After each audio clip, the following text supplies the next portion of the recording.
Oh, yay. Oh, John.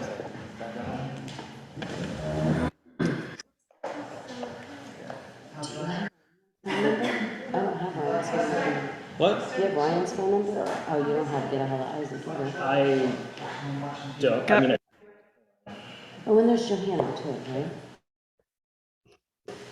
I think Barb's on, Ryan's on, I'm on. Oh, we're good then. we're good. Yeah, we should at this point have a. I'll look in a minute. Oh, Okay.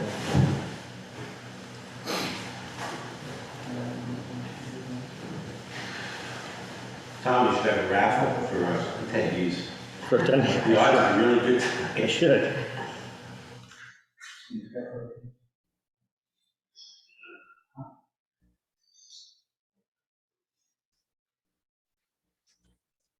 All right, looks like we have myself, Will, Johanna, Barb,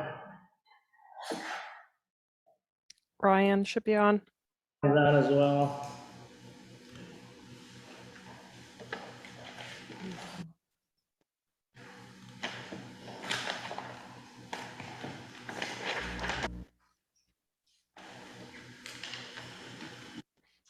All right, let's call this meeting to order. It is 6:03 p.m., 1/27/2022.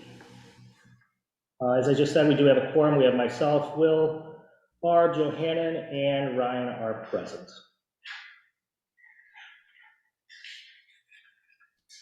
Approval of prior minutes. I second that.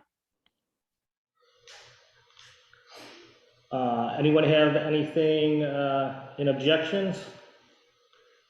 No. Motion to approve the prior minutes? Aye. Aye. Officers report? I don't have anything myself. Community managers report? All right, you ready? I'm ready. When you receive my manager's report, there'll be a violation report at the end and work orders report. Reminder that the CDB is meeting next Thursday at 10 o'clock here.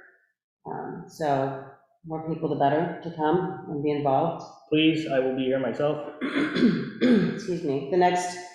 Your next board meeting is tonight, but prior to your annual, you'll have the February 17th board meeting. So it's a little odd dated there. New council, it's on the agenda for tonight, so I won't go into detail on that.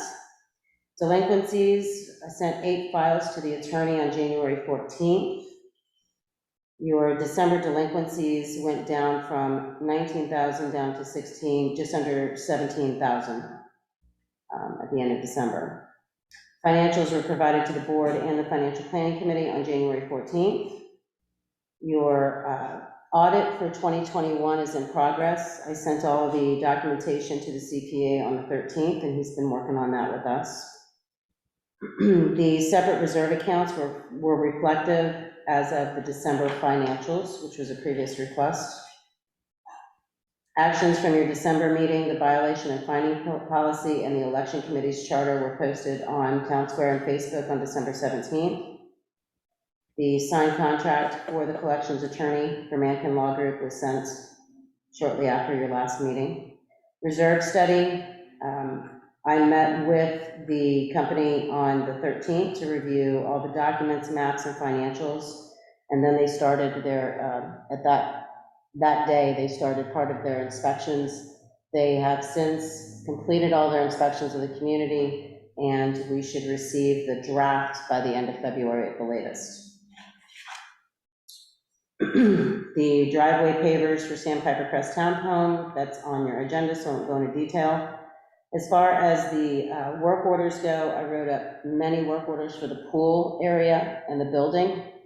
I'm going to be working with and landscapers in regards to the issues. One of them is to trim all the palm trees, which needed to be done. Down to Earth didn't do some of those things, and then we're going to replace the shell around the pool pumps.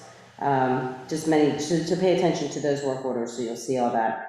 The Sagewood Gate, Southern Automated Access Services is going to be upgrading the entry call box to enable cellular use at the call box, so it'll continue to, you be able to use your cell for that entry, your cell phone. They have to upgrade it, and it should be by tomorrow.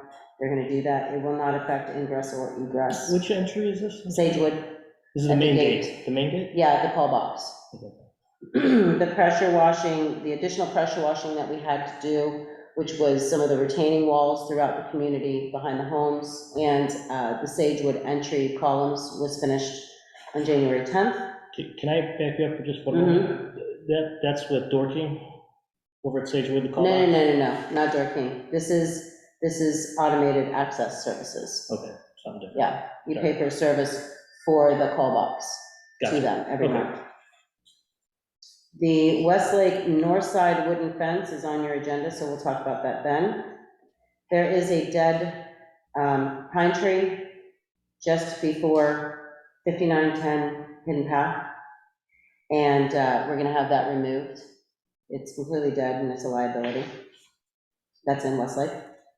The dog parks, Sunrise is supposed to be installing some missing sod and filling in holes from the dogs that are digging holes over there. Some of the rain this week has slowed them down, so I'm gonna touch base with them tomorrow to see what time next week they're gonna do that. The irrigation issue we had over at Sagewood, which was there was an irrigation issue and then there was a well issue. All of those were completed between December 17th and January 3rd, so that is working properly for those common areas. In regards to the CDD, I received a complaint regarding the road divider on Mosaic Drive that's running north-south, just north of Sagewood, that the trees are a little low and the lighting is not as bright in that area. So I sent Debbie an email to look into that. The retention pond at Sagewood, this has been a lengthy subject, and I'm trying to figure out a way to shorten it. Going back to spring, it does not percolate properly, and we don't maintain or manage that retention pond. It's the CDD that does, so I don't have a history of information on it. The residents were complaining about the overgrowth in that area and the fact that it doesn't percolate within 72 hours of a rain event. So on Monday, I went out in my galoshes and I walked the entire retention pond, and I went out almost to the middle, up until where the grass is I couldn't get into. And it can be trimmed up. It's not being maintained all that well. CDD has said it's been wet for too long, which tells me that there's more of an issue that needs to be addressed. SwiftMed, I think, would get involved with something like that. When I talked to Bill at Sunrise this week about it, and I've included in my manager's report a map. When you go on the appraiser's website, you'll see the property lines around that lake, and it runs on the south side of that pond. The property line goes all the way up to the sidewalk, which the CDD should be, or Brightview, should be maintaining all the way up to the sidewalk. When I talked to Bill with Sunrise, if you remember, had the contract with CDD before Brightview, and what he was told by the CDD was that the CDD will maintain the base of the pond, and that Down to Earth was supposed to take care of the sidewalls and the bank running up to the sidewalk, which is not your property, it's the CDD property. So Bill has, since they took over in January, has been doing that because that's what he knew. And so we talked about that, and I gave him this map, and I told him, you're supposed to maintain outside those areas. So this is an ongoing thing on that. The roundabouts, there's been several roundabouts that have been damaged, bricks have been damaged. We've talked about this before from the numerous amount of construction that has gone on in here. And so the CDD is definitely working on that. They want to wait until the construction is done with the townhomes before they, and that's going to be probably fall, before they can get in there and, because they don't want to fix anything and then have it be damaged again. The lake out here is receding more. I go out there every day. I look, the sidewalk is open. But if people still have concerns about anything in those areas, they need to show up at the CDD meetings to address them. And that's the end of my report. Thank you. Welcome.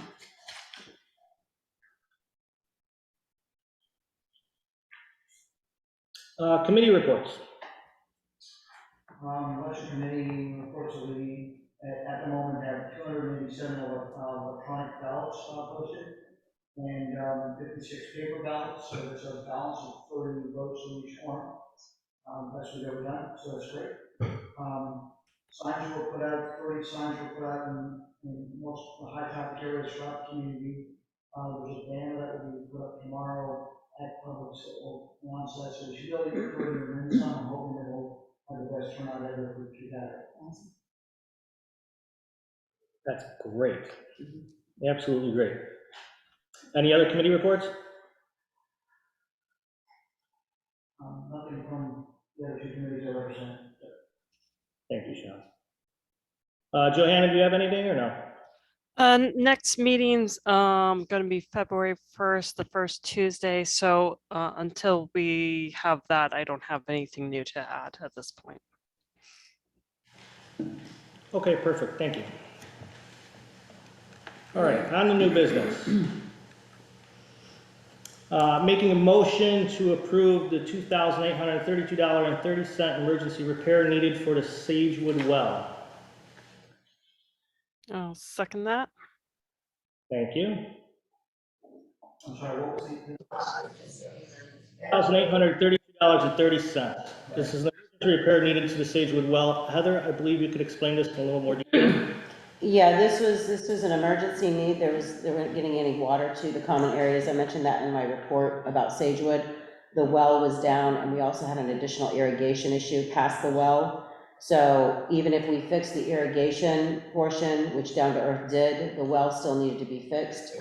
And due to that, we're ratifying the board's decision to pay their 90%, because that well responsibility is split up 90% HOA, 10% CDD. So they're just ratifying their vote on that.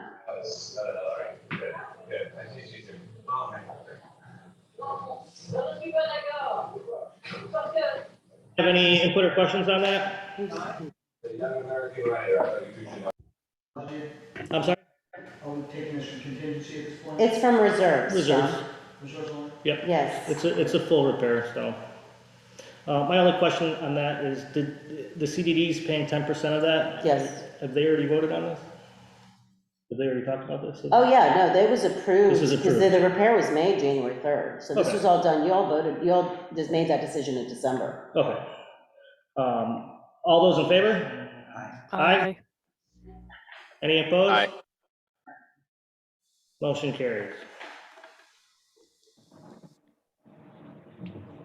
Motion here to hire legal counsel to represent the HOA. Get a second? Second. This, Thank you. Okay, did everyone get a chance to look at the attorney options that we have here in the agenda packet? I did meet with all four attorneys. Heather and I met with all of them. We asked all different types of questions. I kept going through the same round robin questions of billing cycle, hourly cost. The lowest we have, I got a couple quotes in here, $225, and they all kind of went up from there on an hourly rate. If I had to pick, I'm going to tell you the person that I was most comfortable with, I believe was George with Stockholm Law Group. Coming in at a secondary for me would be Ellen Hirsch with Weatherington. I believe either attorney would be great for us. They're going to serve our needs for what we need. They could get started right away on anything that we have that's still hanging out and pressing matters. We do have stop gaps in place for them particularly in the violations. When a violation gets to them, there should already be $1,000 levied on the actual violation itself. And every attorney I talk to is in agreement, they will have a stopgap before hitting the $1,000 figure to kick it back to the board, to at least talk about what's going on with the violation so we can address, what other additional funds are needed for the attorney to move forward. Does anyone have any questions on that? Well, basically, I guess I didn't, when I was looking, I didn't see the charging. So I do see why we're kind of going, why you're probably leaning towards George. So, I had one other thing there, Joanne, sorry, it's just yeah, coming. go ahead. Was George was one of the few, there was another attorney here, but either which way, out of the first two, George will do on-site certification classes for the board, free of charge. So that was also a bonus. He's local, he'll be here. But honestly, Ellen was good too, so it could go either way with that. Yeah. Well, I mean, I don't know if I find that much benefit because at least the one below said they had no charge via Zoom. So She'll do it via Zoom. I like the being on site and coming in. It's much easier to get 7 directors here than it is, maybe on a Zoom and actually really focused to the questions that are needed. yeah, that might be a good point there. Only other big difference is the hourly rate. So George comes in at $225, Ellen comes in at $295.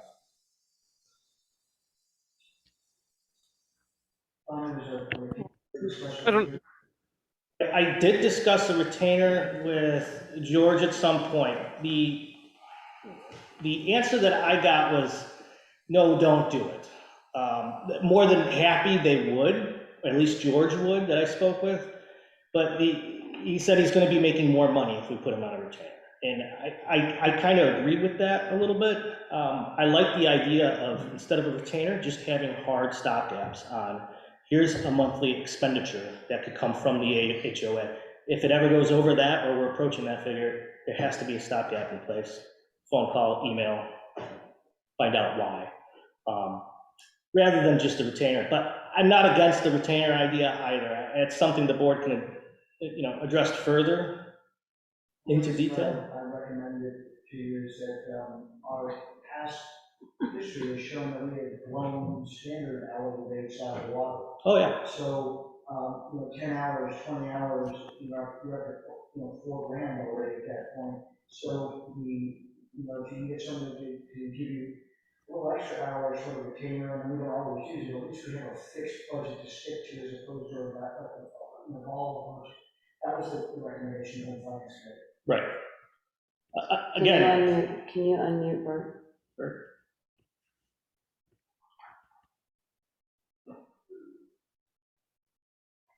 This, I know, I would like to, but it's not very easy.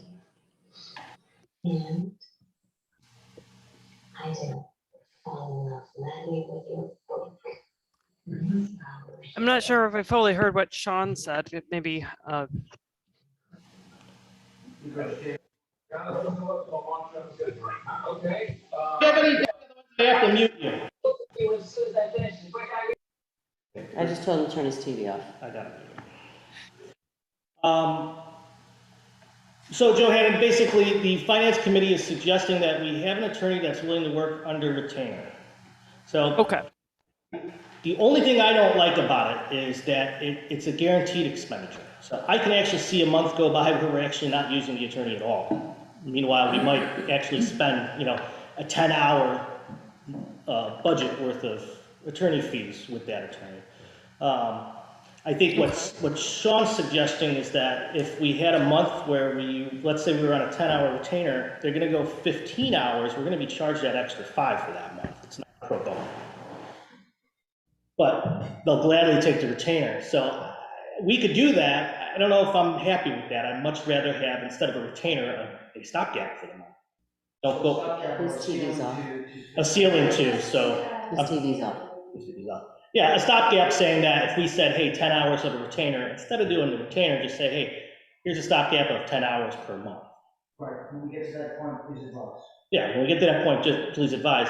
Or even 75% of that, please advise. Or even 75%. Again, this is a bit of a separate stopgap. This would be something for legal HOA representation, not violations. Each individual violation has a stopgap of $1,000. What's handed to the You attorney? mentioned this, so I'm going to regurgitate this, that what if we're paying the fees before, so we're paying up front and then we're retaining the fees and giving them back to us at some point? Is that still going to be the case, or are they just collecting the fees directly? That's collection. That's collection. That has nothing to do with this. Got it, understood. That's fixed. Clear that out, I guess. Right, yeah, we're not gonna get bills for that. Like that.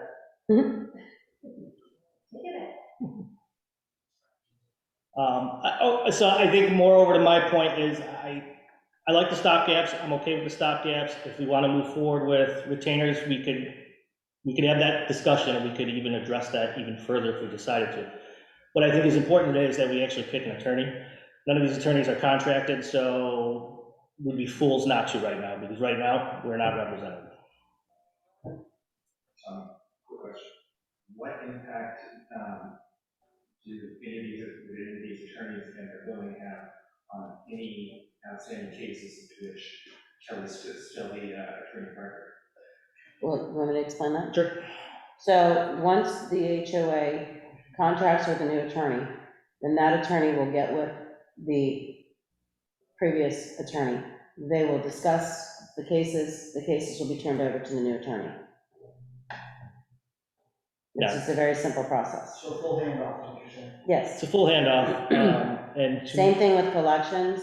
So once the collection attorney was contracted, they got together, and then the files would be sent over to the new attorney.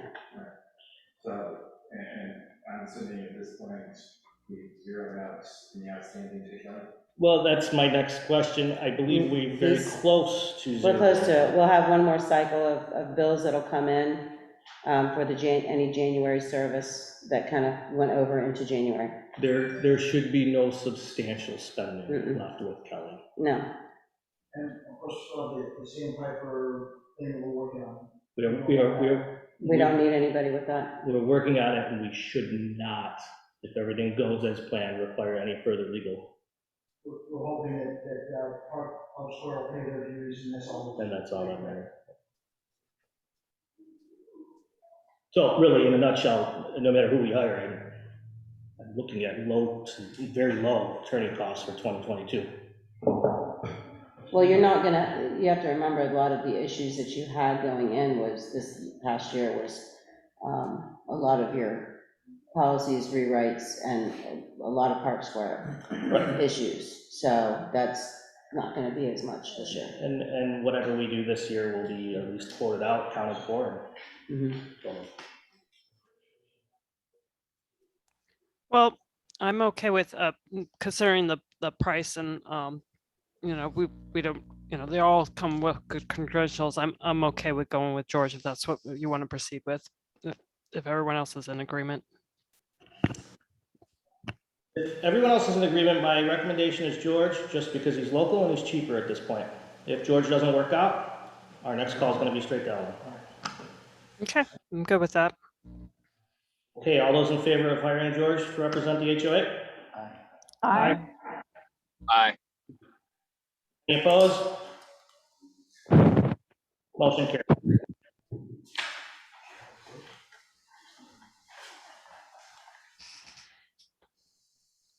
Okay, board certification classes. I'm making a motion to put a policy in place that requires all board members to pass the board certification class offered by onlinecamcourses.com within 60 days of serving as a director. The $60 class fee will then be reimbursed once the HOA is in receipt of a passing test score. All right, I'll second. All right, folks, I think this is an easy one. I just kind of threw it together because we have a new board coming next month, whether we like it or not, and we need to make sure that they have the tools required. Right now, we put it upon all board members to do this on their own, which is great, but we should probably put a policy in place that enforces this. It's a very simple course. It's 12 questions.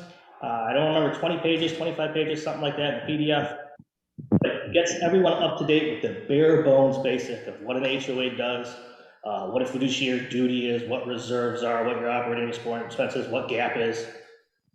It's very simple. At least get you caught up to speed to that. So I think that that's necessary, and then I also think a secondary class is necessary with your attorney, because that allows you to ask all the questions that you can't ask the online test organization. So you get a double hit with both, and you'll have a well-educated board at the end of both processes. Absolutely. I think it's a great plan. I think we should proceed with that. May I add that it might be good to mandate for a 90-day required attestation that you've already read all the rules and laws and understand that you're supposed to sign. That's already We already given. have that.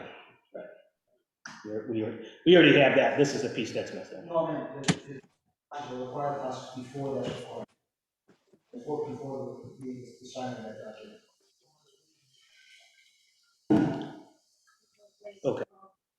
I'm sorry, Sean. The document is actually in the directorship. So if you could try to make a timeframe to have those classes, the course is required for the board before that sign. So within that 90 days. I have it within 60. Okay. All those in favor? Aye. Aye.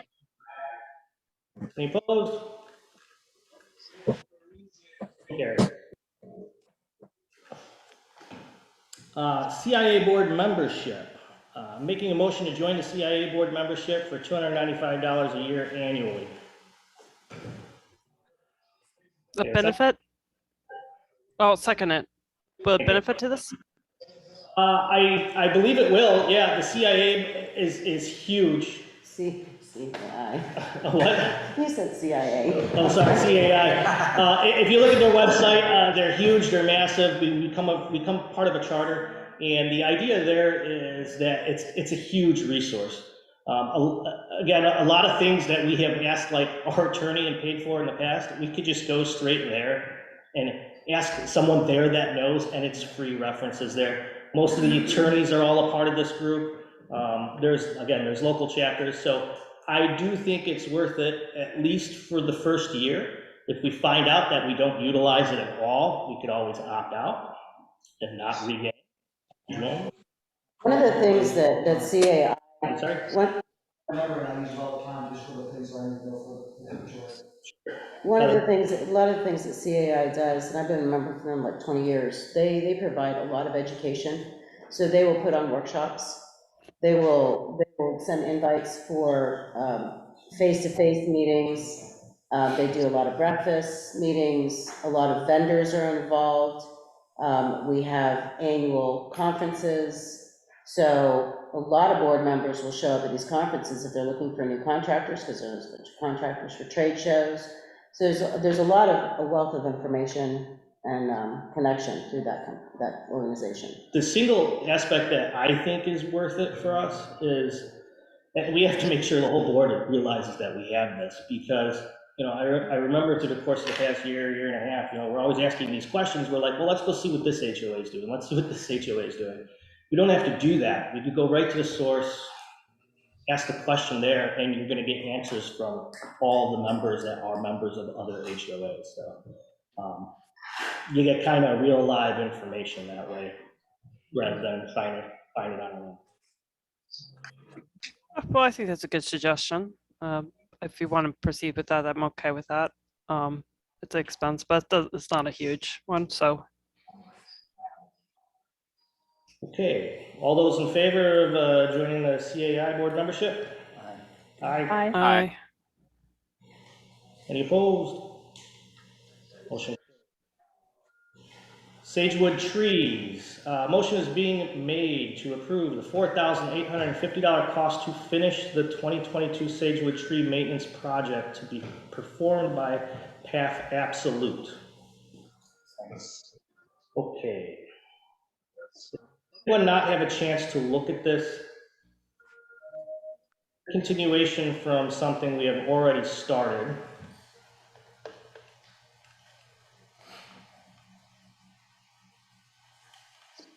We're good, have an agreement. Yeah, I'm looking at it again now. I'm seeing it's a lot of, we're removing a lot of dead stuff, which I think is going to be necessary. Yeah, So it was this- part of the project that we did last year. And we didn't have it fully funded, so they Okay, just want to come back. Heather will have all the information with regards to what trees or branches need to be removed.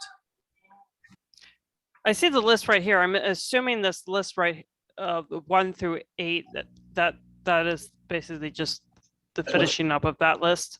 Yeah, Yes, if you remember, there were about 14 or 15 trees, and we had them Mhm. marked them with ribbon. We numbered each tree, and then last year, we did just the liable trees, and the remaining of the trees are the ones that need to be cleaned up, so they don't get to a point of being liable. And it was budgeted for. Okay. Well, I had no problem with that. Anyone else? Which budget is this coming from? Sagewood, Sagewood. No, Sagewood, what line item in the budget? it's gonna be not the landscaping contract, not the irrigation, but the other one, it's listed in my worksheet in detail. The approved budget has a general 2,000 available and, streetlights. It's under landscaping, there's a third landscaping section, Yeah, I'm looking at that. and it was budgeted for.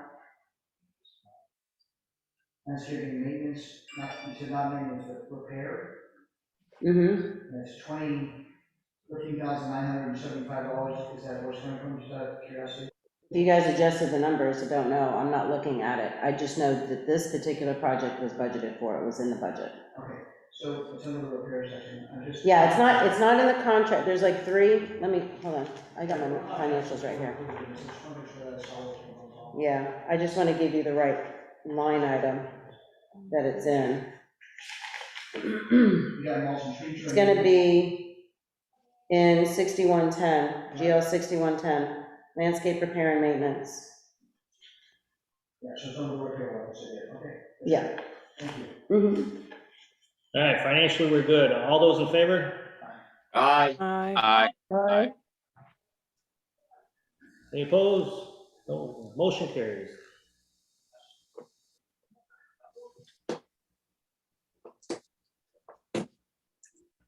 All right, motion here is being made to approve the proposed change in mail out of the ARC guideline to allow the driveway apron mismatch in the Sandpiper Crest community.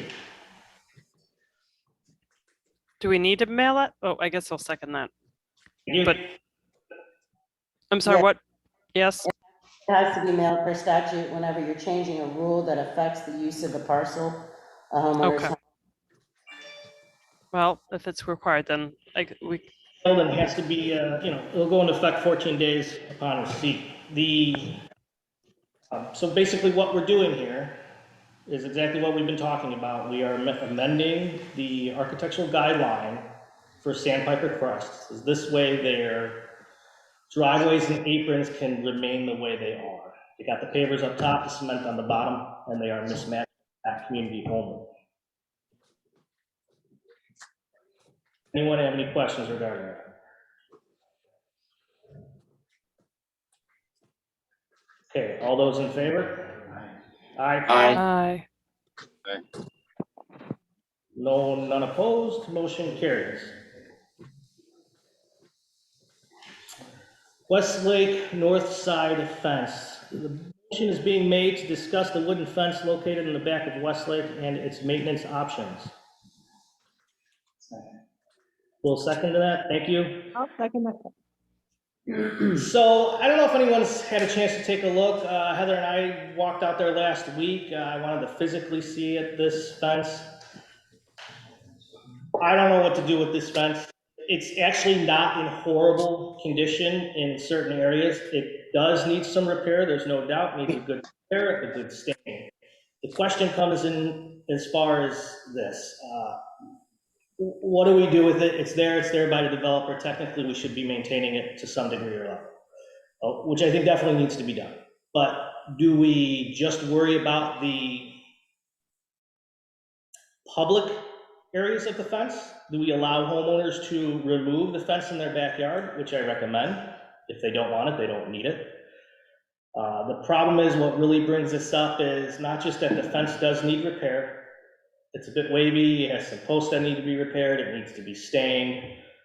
But, you know, we have a homeowner that wants to extend this fence, of which our community does not allow a privacy fence, let alone a wooden privacy fence. So it starts to raise some sticky situations. We have any suggestions, ideas, or thoughts? Gosh. Ideally, it would not be responsible for the fence, but and you looked at it, it's not consistent with anything else in the surrounding area currently, is it? It's not consistent. In my opinion, it is needed, especially in the public-facing areas. I think we Okay. need. Yeah, I just want to chime in there. What is behind that fence in the public facing areas is not pretty, so I agree with Tommy. It's Okay. something that's needed there. My opinion is, I mean, if we're gonna let them take it down, why wouldn't we let them put something up that matches it? Because your rules don't allow it. I agree, Barb, 100%. Actually, I think we should do exactly that. But I think it's two different problems at this point. I think what we're talking about today is to allow the removal in backyards and to say that, hey, we're gonna go get quotes and we're gonna fix and maintain the fence as it currently sits. I think a second motion is to change our guidelines to allow something like that for the residents on the north side of Westlake. Because right now, we don't have anything in place to allow that. I think we should. I've seen it, I've been there. If someone wants to put a matching privacy fence in their backyard, Oh my God, I would love that. I don't see an issue, but it wouldn't be the whole yard. It would literally be just the back wall facing the Right, north. along the farm or the roadway or whatever. And it wouldn't be every house. It would only be the homes that have the back facing the north. Mhm. That would be my recommendation. Just for. Would we also then allow homes? I guess my only concern with that would be slippery slope, right? I mean, what about homes that have back faces to other areas, whether that's, you know what I mean? Like where do you draw the line, or do you just allow individual consideration for every home that wants to put in a privacy fence? That's a good point, Brian. I thought about that a little bit, and I would do it like this. I would make it a block. The homes that are on that street, the 4 homes that I think it is, they would be the ones that would be allowed. Because yeah, then you're thinking like, okay, what if houses on Watercolor wanted to do that per se? And right, you can't do that. It works there because they literally are facing a school or a broke down, some other residence that's back there. They have rusted tractors and whatnot. Like, I get it. There's no other place in the community that has this exact vantage point from their backyard. What about safety? So not to bring up other HOAs, that there are, they have special rules about, they have, at least I've heard about them implementing special rules in these circumstances. So it is something that, you know, is kind of understood by HOAs, that, because I've heard of that and I'm like, well, why would you allow that in certain places? That, well, because of the public, you know, areas. So that's, because I have, I'm sorry, Barb. What if we could allow those residents to pay some type of a special assessment? I don't know if this is legal or would work, for the HOA to install the fence, which would be the cost of installing the fence. And then the HOA would be responsible for maintaining it. No. Sounds too complicated to me. And I'm sorry, I don't mean to cut you off, Barb.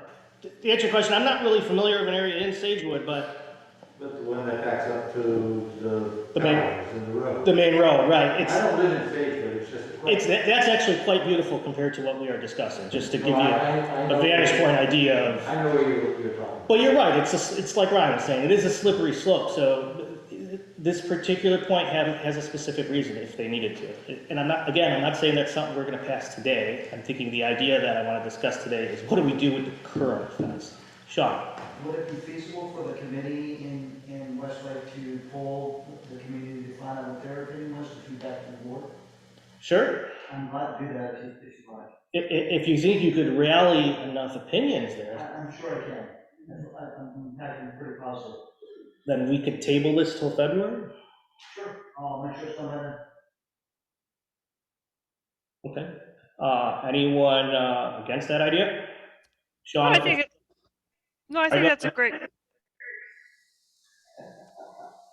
Sorry, I agree with that. I think if we can get some sort of survey or something from the community area, what they prefer. I think that should take in some consideration, because again, the rest of us, it's kind of a unique situation.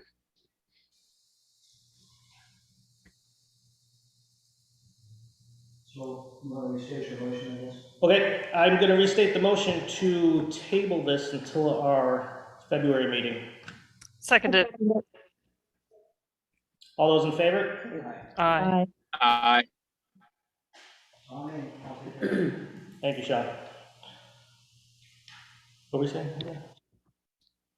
You already had an open motion, so that's fine.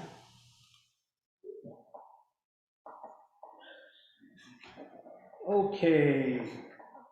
So looks like our last one is a liaison to the election committee. Motion is being made to appoint myself as the board liaison to the election committee. Thank you. We never appointed one. I only say myself because I was extremely heavily involved in constructing it, and we could pass it on at a later date. Yeah, also, That's fine. Have fun with that. I don't know, there's it much more to at this point. I guess we just I guess I have a question how we're doing with it, but the progress with the election. Are we getting? the moment before we got here, we had 287 electronic votes and 56 paper. That means we have 30 more to go to each quorum. Oh, I can get you 30. That's what we did. All right, I'll go get you 30. I'll get you 30 and I'll go get those 30 and we'll be done. Okay. Somebody will get them for us. I know we will. We'll get them out there, so that's good. Okay, anything else regarding this? Anyone want it other than me? I only put myself down. No, you can have it. I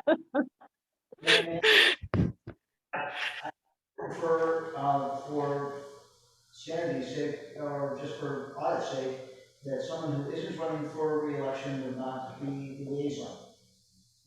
Okay, Could Barbara be the liaison, and then we can be appointed on to the next election? sure. Yeah, I can be the liaison for now. I'm fine with that. All right. That was the best guess. There's my suggestion. Okay. Nobody has any problems with that? I will restate my motion to appoint Barbara Murray as the board liaison to the election committee. I'll second that. All those in favor? Aye. Opposed? Aye. Motion carries. Thank you. I really didn't want it. All right, resident input. If anyone has anything they'd like to add, if you're accidentally muted, please type in the Zoom chat box so I can unmute you if you cannot unmute yourself.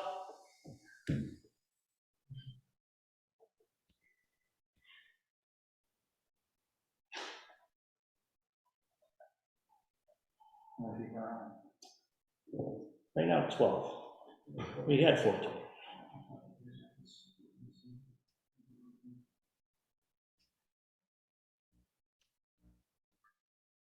Or wave if I'm missing anyone.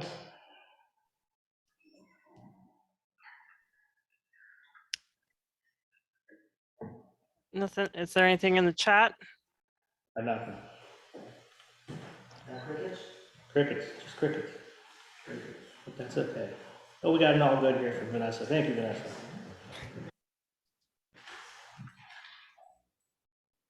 All right, folks, I'm gonna call it meeting adjourned. All right. Good night. All right, thank you. Everyone. Thanks, everybody. Bye.